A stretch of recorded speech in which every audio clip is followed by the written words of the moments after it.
Stop being a people pleaser. How do you do that? That's the topic for this evening. Good evening, everyone. Welcome to another episode of Kampong Kid Kampong Kid Life, where we talk about coconuts, the universe, and everything else in between. I'm Douglas Kampong Kid. For those of you who've not met me before, I am an entrepreneur, I am a dreamer, I'm an adventurer, and I will take the next 60 minutes to share about the topic for the evening and anything else that may come out of that. And my disclaimer always is this: it is not whatever it is that I share. It's not the way. It is a perspective. It is an opinion. It is something that comes from my experience. Something that has worked for me. And I hope, in sharing whatever I'm going to share through from my experience, from my perspective, from my reality box, that it will contribute to all of you in your reality boxes for consideration. Okay, if it works for you, then we experience expansion. Okay, before we get into the topic for the evening, let's see who else is online. Yun Do, good evening. Kim Feng, good evening. Min An, and who else? Ace. Okay, I see a name that I can't really pronounce. Who? Tung Pham. Okay. Okay, I'm learning. I will figure that out later. Say good evening, everyone. Okay, good evening, everyone, and let's dive into being a people pleaser. Okay, so what's wrong? Oh, sorry. I was asking the team just before we started. Okay, so I don't really know what the topic is until just not too long before the live stream, and so I was talking to the team about what it means to be a people pleaser. What's wrong? What's wrong to be a people pleaser? Okay, so what's a people pleaser? A people pleaser is someone who pleases people. But what does that mean? Okay, so some points that came up was that someone who's a people pleaser would take requests, okay, would do favors, would do things, okay, for someone else. Okay, then I was like, what's wrong with that? Okay, so you might not necessarily like the thing that you do, but you do it anyway, okay, for whoever is asking. Okay, yeah, so we do that, right? We do things that we don't like to do, okay, because someone asks us for whatever reason that we do it for. So what's wrong with that? And then, okay, so we just continued on that, and what it eventually emerged was that it might not be the thing that you want to do. Okay, when someone makes a request or asks a favor, something that you don't really want to do, that you don't enjoy doing, or you get tired. Okay, so there may be multiple requests, and you get tired. It takes up time, and everything else in between. Okay, so so fundamentally, it is tiring. Okay, I understand. Okay, it is tiring to be a people pleaser. Okay, so it is more what doesn't work about doing something for someone else. Okay, so there's absolutely nothing wrong, right? To do someone a favor. Then in the end, it's a matter of whether it works or not. Okay, and I think we all do things for people for different reasons. Okay, we do things for our other half. Okay, because we want to be of service, we want to create value, and for a lot of us, I think we want to do that. Okay, create value for someone else, and I guess fundamentally as well, a lot of us want to do things, create value for other people, and the outcome of that is that people are happy, and we are happy when people are happy. But after having said that as well, because of the work that we do, okay, the work that I do, anyway, not we do, okay, me and my team and my organization, what we do, we work with people to discover who they are. Okay, true, and I talked about this in previous live streams before. This framework that we call the Strengths Quotient framework, that integrates three elements or consists of three elements: who we are, okay, how we are wired, okay, our talents, our natural way of thinking, feeling, and behaving, how we interact with the world, our behavioral styles, how we show up, how we engage with people and the environment, and the third element is our why, our motivations, why we do anything that we do at all. So creating value or contributing to other people can come in many ways. Okay, and some of us have the inclination, okay, to help other people more than others. Okay, some of us have no need. No, you ask me to do something, I say no. Okay, you ask me to do something, I'll say I'll think about it. And so that's coming from how I'm wired and where I see I can contribute value to someone else, or where I feel a need to contribute value, and where I don't. Okay, so for me, because of how I'm wired, that's I evaluate requests in a certain manner, and saying no is not difficult for me. Okay, I may say no nicely, saying I'm sorry, I can't do that. Okay, but there is no need for me to say yes to every request. But there are some people who find it very difficult to say no. Okay, and that's also because of how they are wired. And it can come from any of these three elements. Okay, from how their natural behaviors are, how they engage with the world, and what they're motivated by. Okay, so if I talk about how, from a level of how I'm wired, okay, how would I be wired? How would I be naturally inclined that would have me take on requests? Okay, so if I'm example, okay, so for me, I said earlier, okay, I have no problem. Okay, I have no problem saying no to someone because of how I'm wired. But for someone who has difficulty in saying no, why is that so? Because there may be certain what we call talents. Okay, natural ways. What's a talent? A talent is a natural way of thinking, feeling, and behaving. Okay, so what's a natural way of thinking, feeling, and behaving? Okay, is something that we don't think about. Okay, we don't consciously think about, and then we go into that behavior, that thinking, that feeling, that behaving. Okay, so an example is this. So for me, so one of my talents, okay, is that I'm very, very strategic.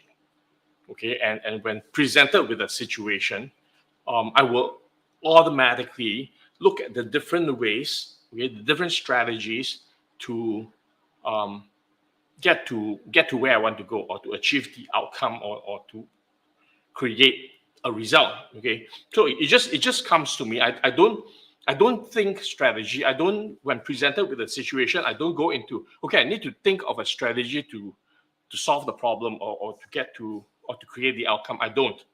Okay, I automatically create strategies. Okay, and not only do I create one strategy, I think of all the different ways, and I evaluate the different ways, and then I pick one way that will help me get to where I want to go. So that's what I mean by natural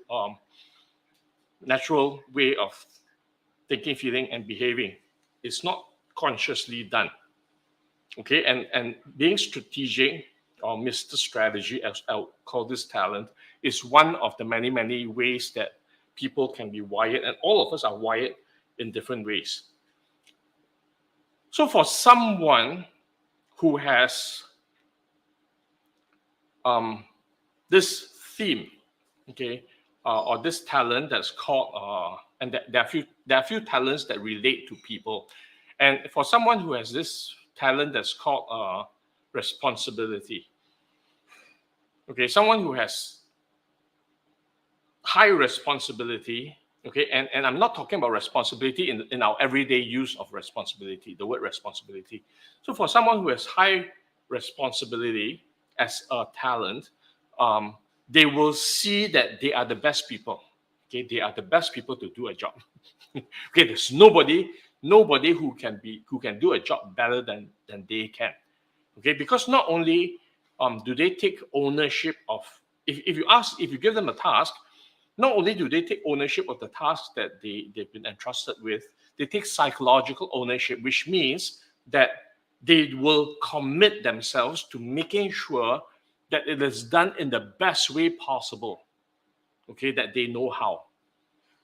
And in their minds, their reality box, in their minds, in their reality box, they believe, they see that there's nobody who can do a better job than they can. Okay, and the one word that does not exist in that vocabulary is the word, guess what the word is? It's the word no. Okay, they find it very, very difficult to say no, because if they say no, there's nobody else who can do the job as good as they can. Okay, so they will take it on. Okay, they'll take it on, they'll take it on, they'll take it on, because in their reality box, in their minds, no, I am the best person. Okay, they are the best person, okay, to do the job, and they will do the job well. And people know that. Okay, we all know people who are talented that way, and these are our go-to people. Okay, when we have something that's important that needs to be done, we will go to these people because we know that we can trust that it will be done. Okay, and there are people, so there are some people who are talented that way, and then there are other people who are not talented that way, and those other people, you will never go to them because you cannot trust that it will be completed in the way that you want that job to be completed. Okay, so you are the group of people who are talented that way, and then other people who are not. Okay, so we will always go to these people, and these people will be there who will always receive requests, and they will say yes, and they'll say yes, and they'll say yes, and they will say yes. Okay, and it may seem like people pleasing. Okay, so there's one flavor. It may seem like people pleasing because they're always taking on. It doesn't matter who it is. It could, they do it from a position of, I can do this job well. Okay, I can do this well, and I'll do it well for you. Okay, if you need help, you ask me, I will do it for you. The problem is this: we're all limited by what this thing called time. Okay, we all have 24 hours in a day. Okay, and because of the high level of commitment that people with high responsibility talent, of the word that we use is theme, high responsibility talent or theme, is this, okay, if they keep taking on, okay, and their commitment is not only to complete it, but to complete it at a high level, at a high quality, at a high level of quality, okay, and it takes time and effort and resource and energy to do that. So if they keep taking on and taking on and taking on and taking on, at some point they run out of time. and then they will feel exhausted, they will feel overwhelmed, because it is not just getting it done. Okay, they will not just get it done, they will commit to get it done well. But when time is limited, it is not possible to do everything well. Okay, and then they'll feel unhappy, not with other people, but with themselves. Okay, that they are not able, okay, that they're not Superman or Superwoman or Supergirl or whatever it is. Okay, then they get frustrated with themselves that they're not able to deliver that level of quality. Then they'll start beating themselves up. There's something wrong with me. I can't do this. They'll get overwhelmed. Okay, and then the problem is always themselves rather than the other people. Okay, so it may seem like people pleasing, right? It actually is not. Okay, they just take it on. Okay, and of course, when you give somebody a job to do and they take it and they say yes, okay, we'll feel happy, right? And we'll feel pleased about it. Okay, and if you're on the receiving end, taking on what other people, okay, if somebody gives you a request and I say yes, okay, of course, then the person is happy, and if I deliver the results, high quality results, okay, it makes the person really, really happy because job well done. Okay, then of course, if job well done, then I also feel very good because it's job well done, right? But when we observe that at a very, very superficial level, okay, it may seem like we are making the other person happy for the sake of making the other person happy. Okay, but people with high responsibility can't help it. They can't help themselves. Okay, they'll just do it because it comes to them naturally to want to help people, to want to do things well, with a belief and reality box that only they can do that well. Okay, so this is one example. Okay, and I can give many examples, but just one example from natural way of thinking, feeling, and behaving. Now, at the next level,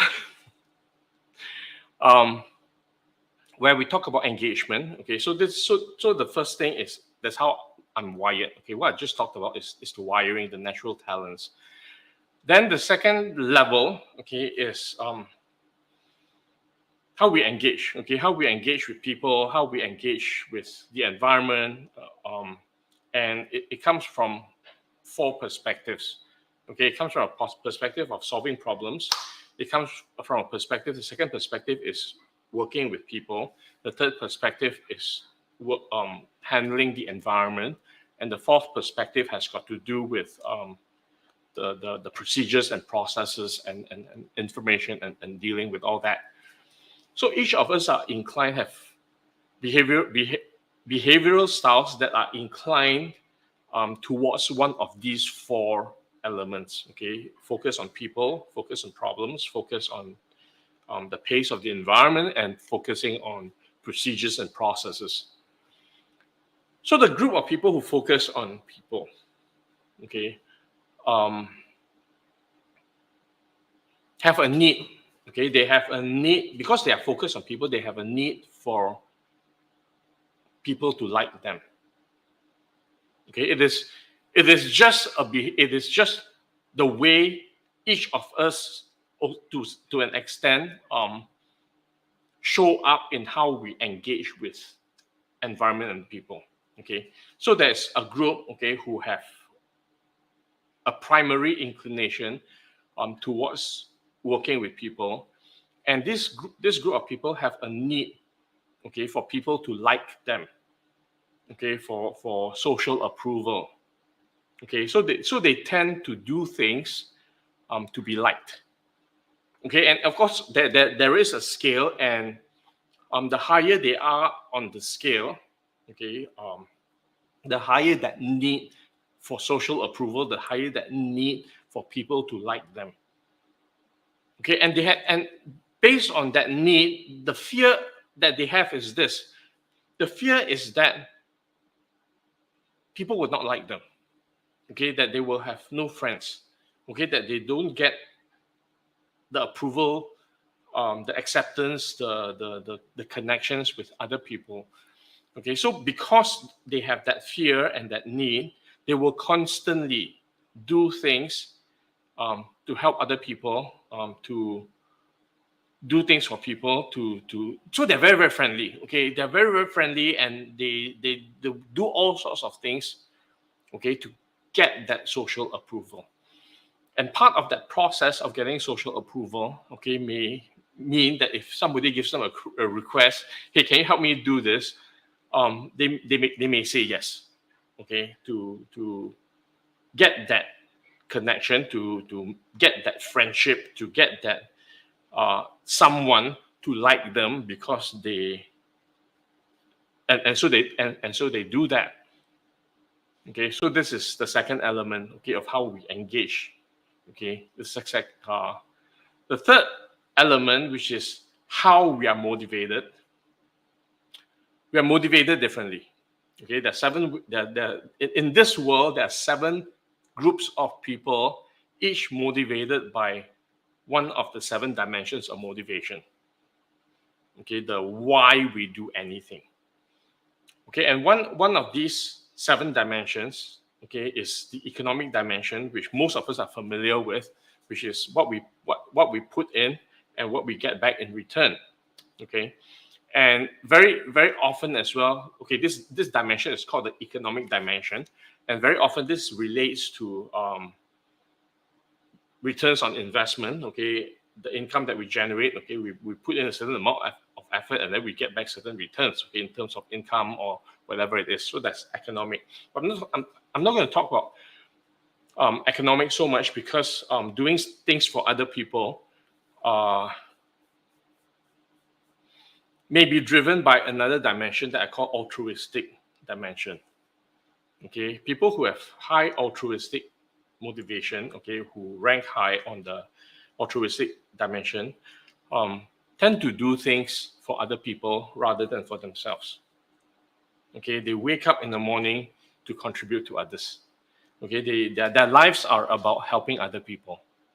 Okay, their lives are about somebody else, being able to create value for someone else, and helping someone else live a better life, or whatever it may look like, and not so much themselves. Okay, so they're driven. Okay, they wake up every morning to do that. Okay, and whenever something happens, okay, they're motivated that way, and they will help people earnestly.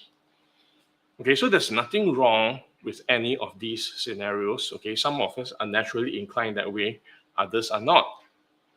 Okay, so the problem is when this behavior goes on overwhelm. Okay, when that motivation to help other people drains the person so much that they run out of energy for themselves. Okay, they are taken advantage of. Okay, that they are so they give so much to other people that they have nothing left for themselves.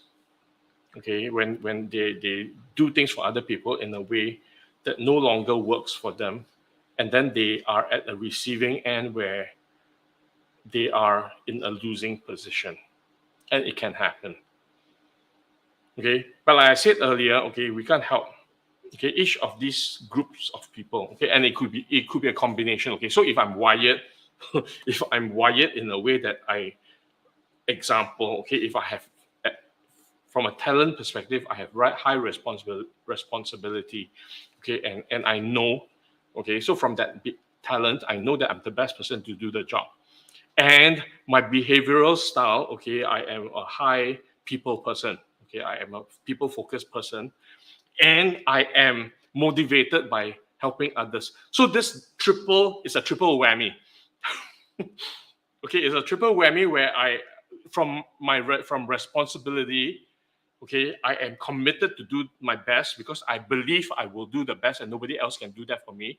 Okay, and I need people to like me, so I do double of my best, and I'm motivated to help other people. So all the way, okay, I am just doing things for others. There's a consequence, and that consequence is exhaustion, okay, overwhelm, and in extremes, because other people know this, who keep asking and asking and asking and asking, and then the person just get drained of everything. Okay, and that's when you go into, oh no, I don't really want to do this. I'm unhappy doing this. I can't help it. I do it anyway. Nobody can force us to do anything that we don't want to do. Okay, and when people do go into these behaviors, okay, they can't help themselves. Okay, they don't even know why. Okay, so it comes across as people pleasing, right? Okay, because of course the other person who receives is happy. But they can't help themselves. Okay, for whatever reason it is, they can't help themselves because that's how they're naturally inclined. That's how they're wired. That's how they show up. That's how they are motivated. Okay, and then they take it on. Okay, nobody holds a gun to your head and say that, hey, you need to do this. We say yes because that's the thing that comes naturally for us to do. Okay, for people who are not wired this way, no problem, for me, no problem saying no. No problem, because I will consider, okay, so from a strategic perspective, if you ask me to do something, okay, I will consider, okay, whether it makes sense for me, whether I'm able to do it or not. Okay, so that's my natural way of thinking. Okay, I don't naturally say yes because it doesn't come naturally for me to say yes. Okay, and from a behavioral style perspective, okay, my focus is not on people, so I have no need to please anyone. I have no need to make anyone happy. Okay, my focus is on solving problems. Okay, and then I do it from that perspective. Okay, and from a motivation perspective, okay, I do things, okay, to be different. Okay, so you ask me to do something, okay, then I'll look at whether it makes sense for me to do that or not. Okay, whether it contributes to the life that I want to create for myself. Okay, so not everyone is a people pleaser. Okay, and when I say people pleaser, okay, it is a judgment that we have. It's a perspective that we have.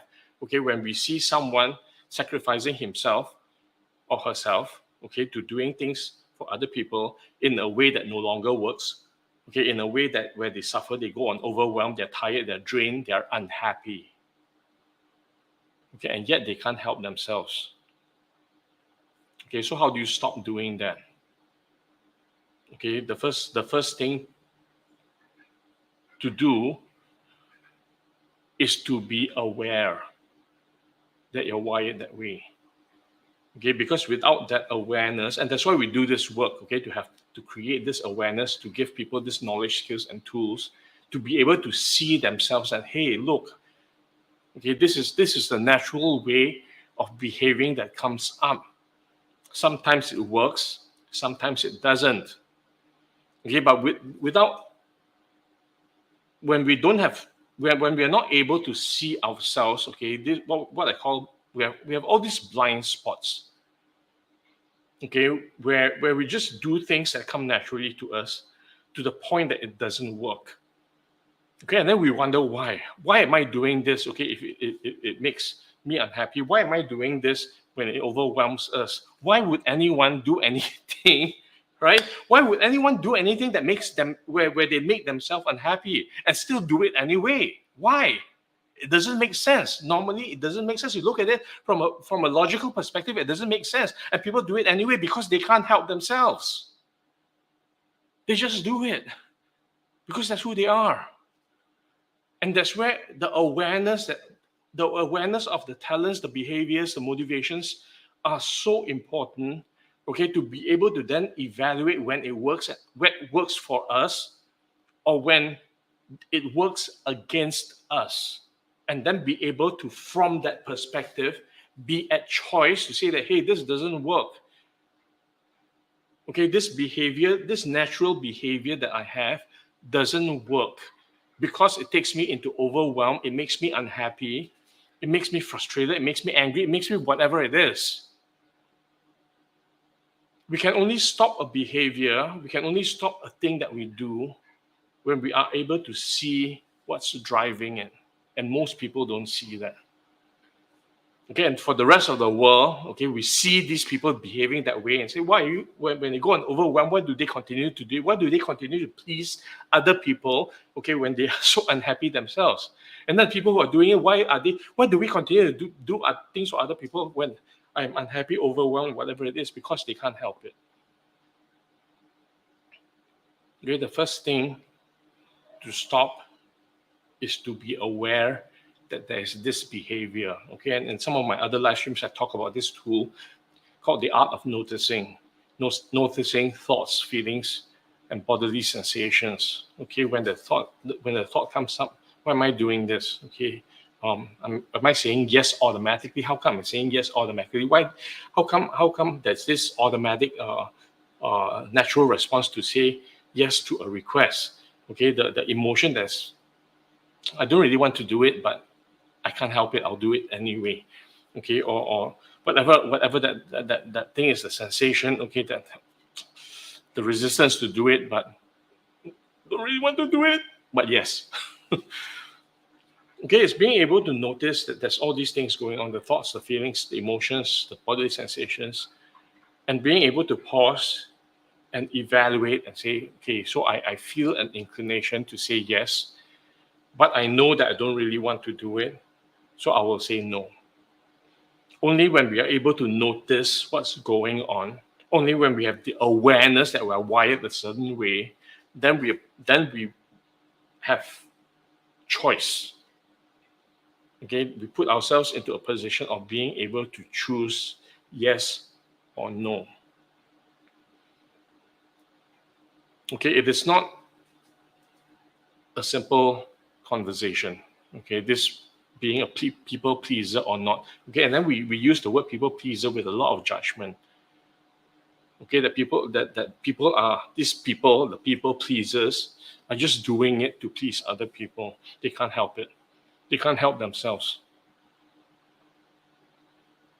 Okay, so the work we do, okay, we hold out the mirror and say, hey, look, this is what's happening. It's not good or bad. It's not right or wrong. Okay, there's nothing, absolutely nothing wrong with doing things to make other people happy. Okay, it is when it goes into a place where it doesn't work, creates frustration and stress and overwhelm.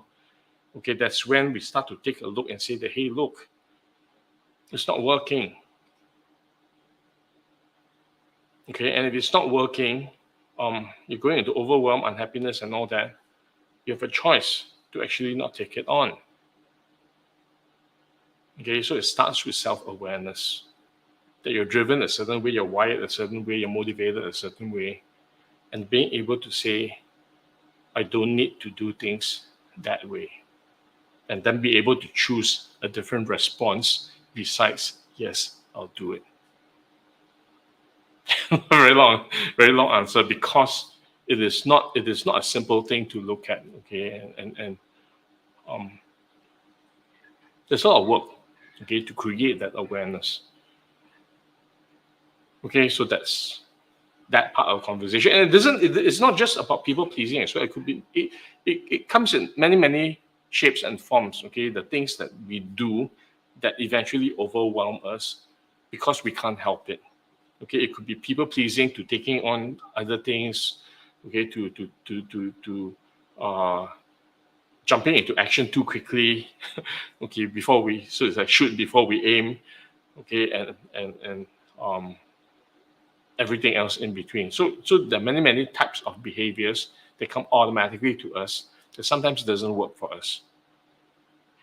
Okay, and the way to stop that, not that it's right or wrong, okay, is to first be aware that there is that behavior, and then make a deliberate decision to do something differently. Okay, and this is a huge conversation to have.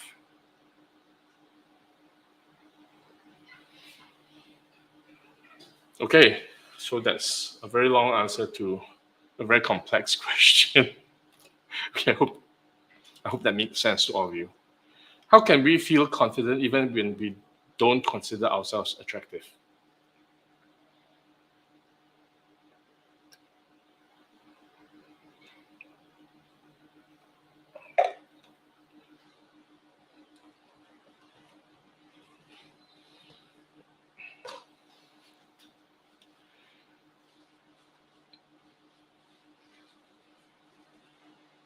You can't. I'm sorry, you can't. If you don't consider yourself attractive, there is no way. There is no way. Okay, this at the top of my head. There is no way you can feel confident when you don't believe. Okay, when I say you don't consider, when we don't consider ourselves attractive. Okay, in another way of saying that is, I don't believe that I'm attractive. Okay, the don't consider is just a very nice way of saying it. Okay, but however you say it, okay, it is a belief. Okay, if I don't believe that I'm attractive, there is no way I can be confident, because in my reality box, I'm not attractive. Okay, and I'll talk about being attractive in a moment. Okay, but as long as I don't believe that I'm attractive, okay, and attractive is so subjective. Okay, there is no absolute in being attractive. What constitutes being attractive? Okay, is it physical appearance? Is it mental capacity? Is it personality? Is it character? Is it values? Okay, so which aspects? So there are many aspects or perspectives of being attractive. Okay, is it linguistic skills? Is it knowledge? Is it so what is it that is defined as being attractive? Okay, but as long as I don't believe, okay, if within my reality box I don't believe that I have this quality of being attractive, and each of us have a yardstick. Okay, however we measure being attractive.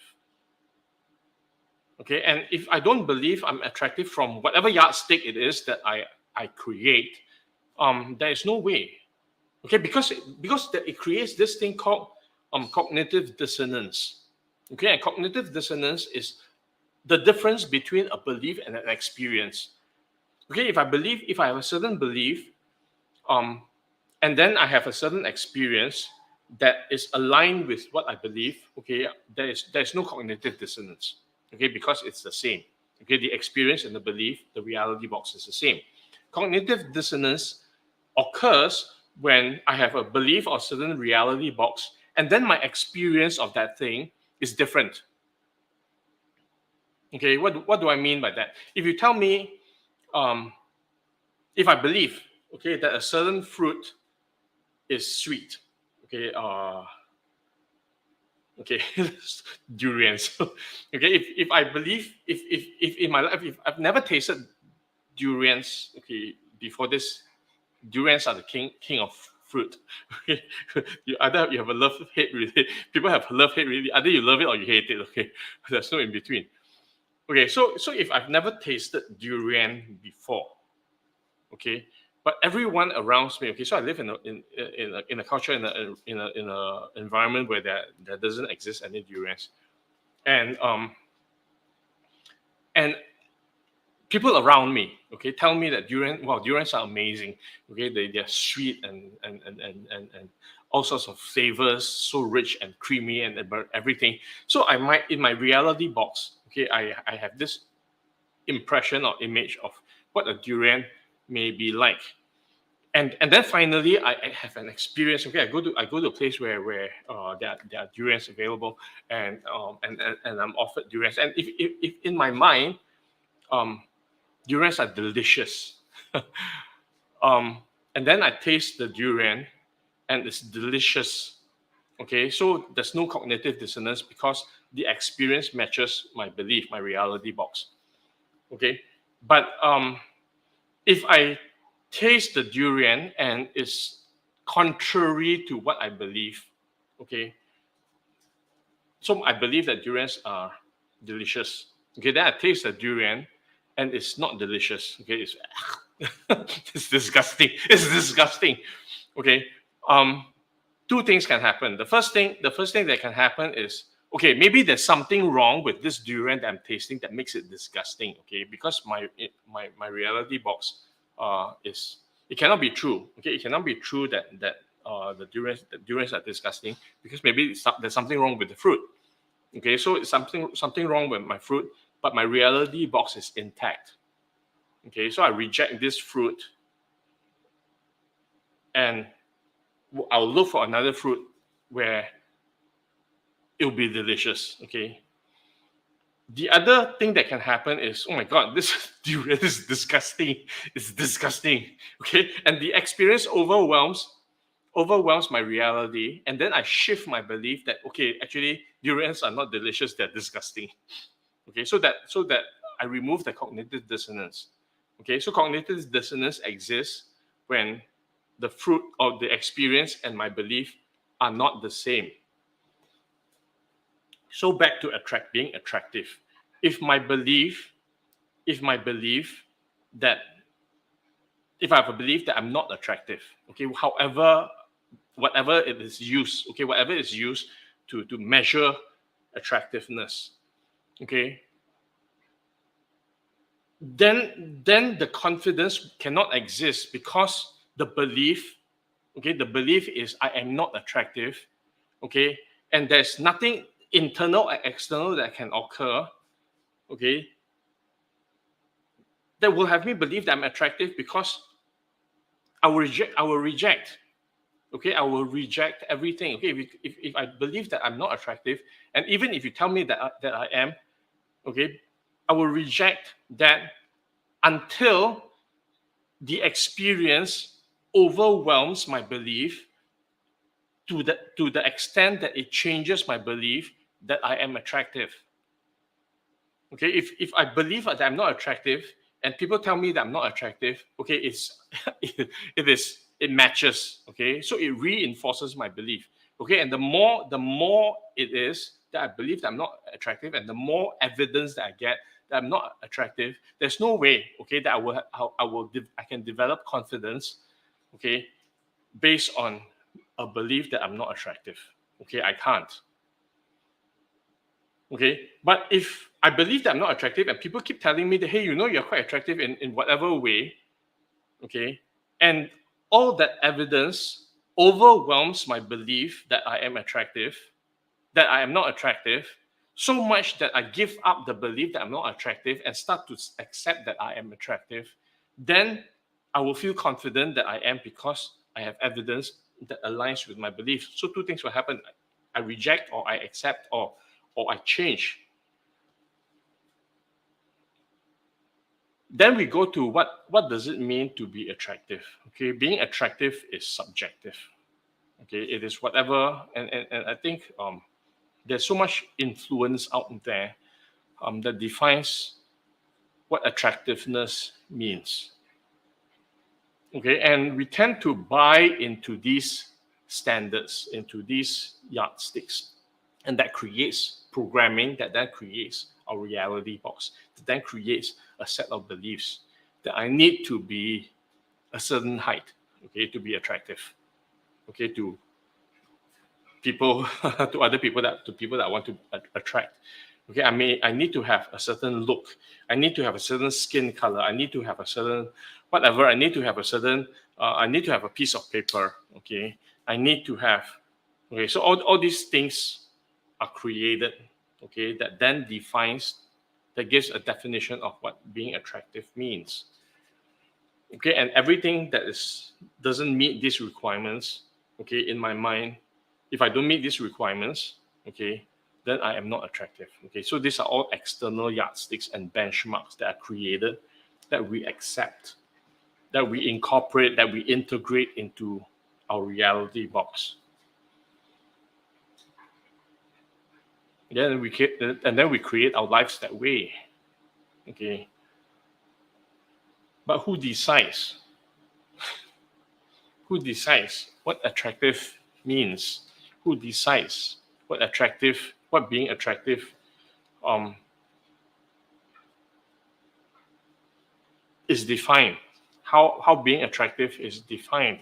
Okay, we do. Okay, by what we allow, by what we integrate, and what we don't. Okay, and again, like I said in the previous conversation, okay, in the previous topic about being a people pleaser, okay, it is the same thing, okay, that comes from awareness, okay, about what we accept and what we allow, okay, to be defined as attractive, that we embrace as our reality box. Then that creates, okay, our certainty, our confidence or not. Okay, and if someone defines attractiveness, okay, in a certain way that we can never meet, okay, then we will forever, and we accept that. Okay, we accept that. Nobody forces these definitions on us. Nobody can. Okay, nobody can ever force us to think, feel, or behave in any way unless we decide. Okay, how we choose to think, feel, and behave.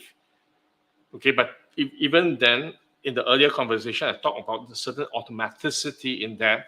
Okay, and how we are wired. Okay, that then drives us to behave and show up a certain way. Okay, having an awareness that attractiveness okay, is subjective, okay, and it can be defined in many, many ways.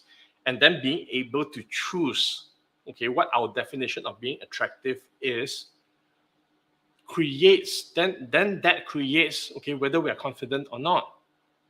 Okay, to be willing to look at whoever we are as we are, naked. I don't mean without clothes.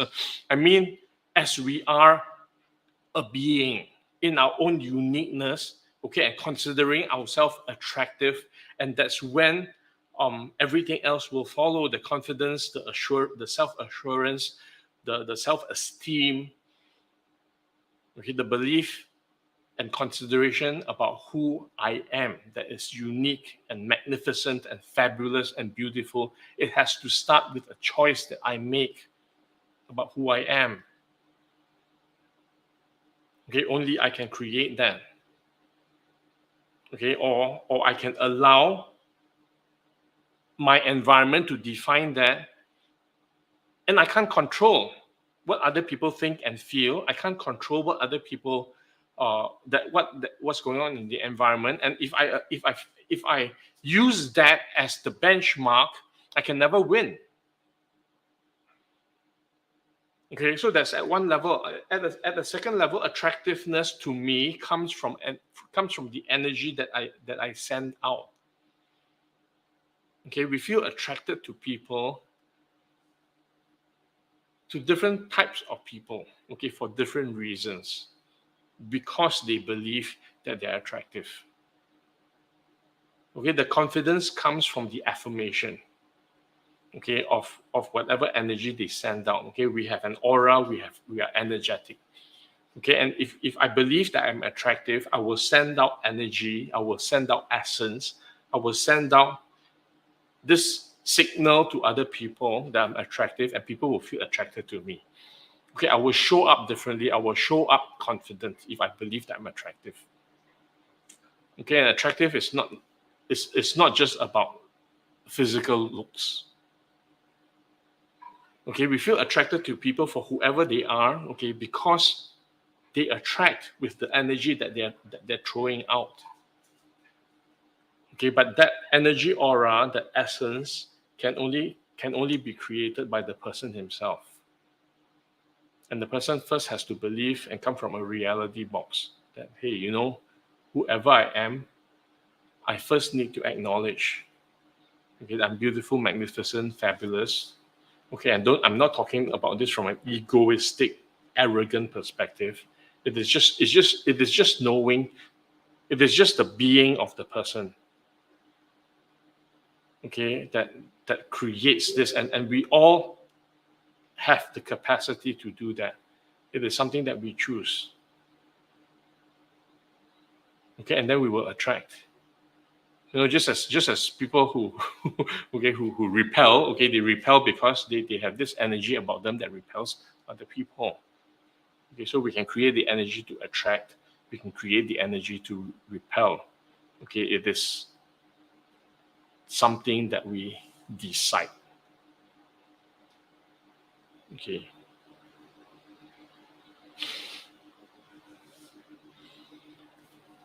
Does knowing who we are matter as much as knowing if we are happy?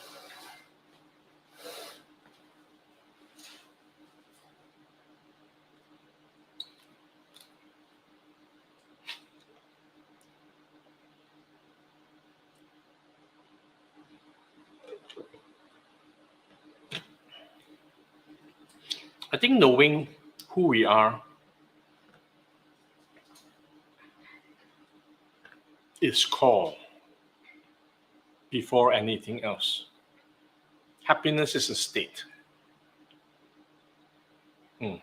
Happiness is a state.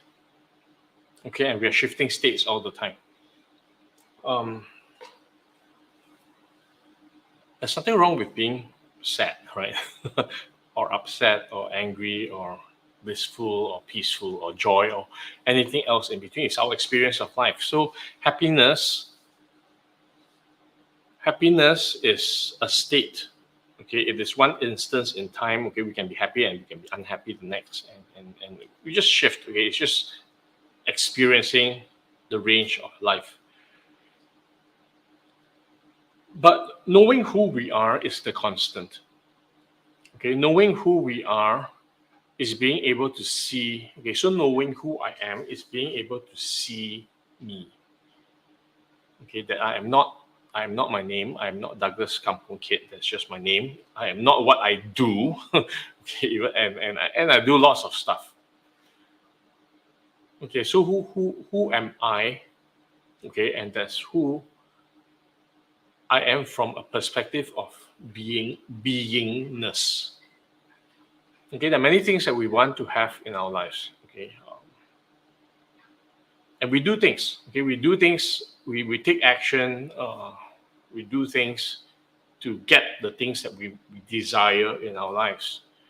But inevitably, whatever it is that we do, or desire, or create, okay, as a result of that doingness, okay, the outcomes, okay, what we have are the outcomes that we create. The results that we create from what we do starts from who we are being. Okay, happiness starts from who we are being. Okay, as much as unhappiness also does. And when I am clear about who I am being, I will be clear about what I can create. Okay, happiness or not. So happiness is a result, okay, of that starts with me being clear about who I am, which then allows me to align what I do, which then allows me to be in integrity. Okay, because if I am clear about who I am clear about, okay, so I talked about this earlier from a strengths quotient perspective. When I'm clear about who I am, meaning how am I talented? Okay, what can I naturally do and what can I naturally not? Okay, and when I'm clear about who I am from that perspective, I stop fighting myself. Okay, I start operating, okay, in a way that I am naturally inclined, and not worry about any external yardstick that might be created about, and have people tell me who I need to be, and how I need to be, okay, or everything else in between. Okay, I shut all that out. When I am clear about who I'm being, it doesn't matter what other people say anymore. Okay, when I'm clear about how I engage, how I am inclined to engage with environment and other people, okay, then I'm aligned because that's coming from who I am. Okay, and when I'm clear about how I'm motivated, okay, then the things that I do for the reasons that I want to do them for. Okay, and not because someone else tells me, or the environment tells me, or society tells me, or my parents tell me, or friends tell me, or whatever it is, okay, that I should be doing something. I'm not, so I stop doing things for reasons that other people have, and I start doing things for reasons that I have, okay, that I want to do the thing that I want to do. Okay, and that's who I am. And when I start operating from that place of who I am, okay, and in the language in my world, I call that unique position of strength. Okay, how I uniquely operate, that only I can, in the way that I can. And then I operate from that space, okay, from a space of flow, okay, of who I am. I create from who I am, okay. Then I am in integrity. I'm in integrity. I'm in alignment. I stop fighting with myself. I stop struggling, okay, with things that I don't need to struggle with. Okay, and the outcome of that, okay, is contentment, meaning, fulfillment, happiness. Okay, so to me that is crucial, okay, and that is one thing that I feel, okay, not enough. Okay, many people don't have the awareness of who they are, okay, and then we're just pulled in all sorts of directions, okay, by what other people tell us we need to be or should be and do and everything. Okay, and the other perspective is we fight with ourselves, okay, because we have all these yardsticks and programming and standards and all about who we need to be that we may not be, and then we fight with ourselves attempting to meet all these standards. Okay, when we are not wired or being that way, and then that creates unhappiness. Okay, that creates confusion, that creates frustration, that creates overwhelm, that creates resignation. Okay, between who we feel we need to be and who we are. Okay, but when we are clear about when I'm clear about who I am, then who I and then create who I need to be from who I am. That's when I create miracles in my life. Okay, we can only create from who we are. Okay, and I think I talk about this in other live streams from a perspective of, okay, until I know myself, I cannot know somebody else. Okay, until I am clear about who I am, okay, there's no way I can know who someone else is. I cannot give to someone else what I don't have myself. If I don't have understanding of myself, I cannot understand someone else. If I don't understand love, I don't have the capacity to love myself. I don't have the capacity to love someone else. If I don't understand love and what it feels to be loved, okay, even though somebody else loves me, I will not recognize that love. And all this is wrapped around me being clear about who I am, because knowing who I am then allows me to see things in the way that only I can see. Okay, and each of us sees love in our own unique way.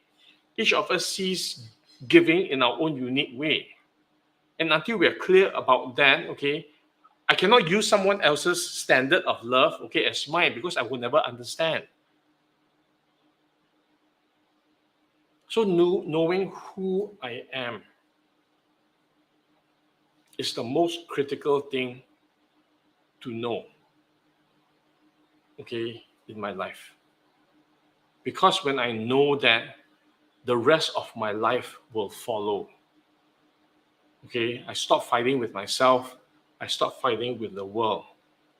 I stop operating from my own integrity. Okay, and then I have a choice to create. I have the power and ability to create. Okay, and I talk about power as our capacity to create. I am in control. Okay, I am a leader of my life. I choose how my life works. I create from who I am. I experience life from who I am, and nothing else matters. Okay, nothing else anyone else says matters. Nothing that the environment tells me matters, because I am clear about who I am. Okay, that's a huge conversation. Okay, and that's the work that we do. Okay, that's the work that I do with my team. Okay, in helping people discover this. Okay, and it's not a conversation that, as much as I'm attempting, doing my best to share this with all of you, it's not a conversation that we can have in 60 minutes. Okay, we just did. I was just sharing with the team earlier that we just completed a 3-day program that we run, the Crack Your Strengths Quotient program, and I feel like, okay, every time we run that program, okay, I feel like I've gone to a different world, and I come back, because inevitably I always experience expansion in my own reality box when I run the program. And how come that happens? Because I talk about how each of us are unique. Okay, each of us have our reality boxes. Each of us have our experiences. And every time we run the program, we open this up. We unpack the reality box. We unpack how people are wired. We unpack their motivations. We unpack how they show up. And we lay it all out so that each of them are able to see, oh my God, this is who I am. This is my, and from who I am, I'm creating my life a certain way. And there are parts that don't work because of who I am. There are parts that work because of who I am. And how do I convert what doesn't work, okay, to what works more, and everything else in between. And because each person is unique with their own reality boxes, when we run the program, okay, I get the honor, okay, to be a part of somebody else's reality box.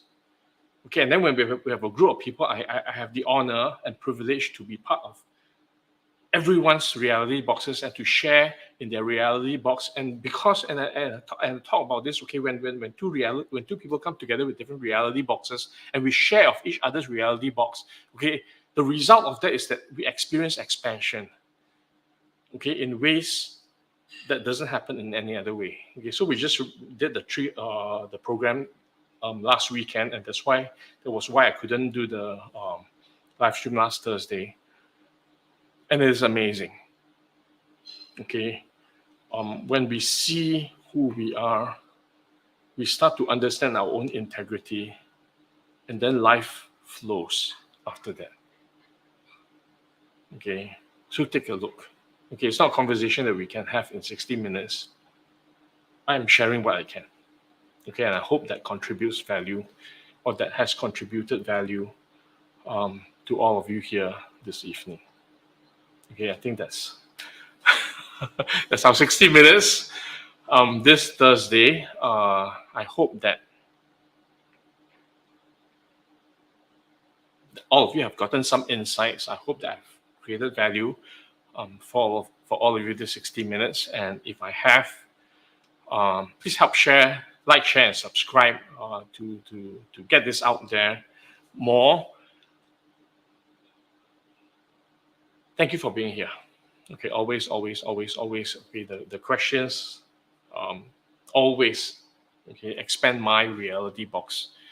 Okay, as I look at how I can create, okay, a perspective for you. So thank you very much for the questions. Thank you very much for being here. I'll see all of you next Thursday. In the meantime, take care. Kampung Kid out.